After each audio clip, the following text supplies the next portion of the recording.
मेरी कलेक्शन जो है वो पाकिस्तानी कल्चर पे मबनी है। ये कलेक्शन मेरी return of the D philosophies का नाम है और ये मेरी मिलान 2011 की कलेक्शन से इंस्पायर्ड है, जिसमें हमने पाकिस्तान की खेड़ियाँ, चप्पलें, क्या कहते हैं, एम्ब्रॉयड्री, शीशे का काम, टुक का काम और बहुत सारी दस्तरखान, ट्रक आर्ट, उसमें बहुत सारी चीज़ें डाली हैं एक पाकिस्तान को एक इंटरनेशनल नया फ्लेवर देने के लिए।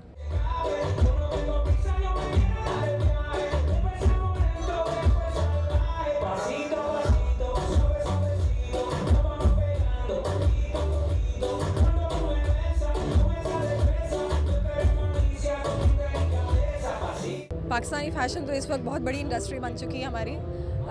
जब मैंने स्टार्ट किया था उस वक्त तो उस वक्त भी खैर अच्छी खासी बड़ी इंडस्ट्री थी, लेकिन इतनी भी बड़ी नहीं थी जितनी कि अब हो गई है। और न्यू टैलेंट के लिए तो ऑफ कोर्स बहुत बड़ा प्लेटफॉर्म बन गया है। अब लोग इसको एज अ हॉबी नहीं, एज अ प्रोफेशन लेते हैं।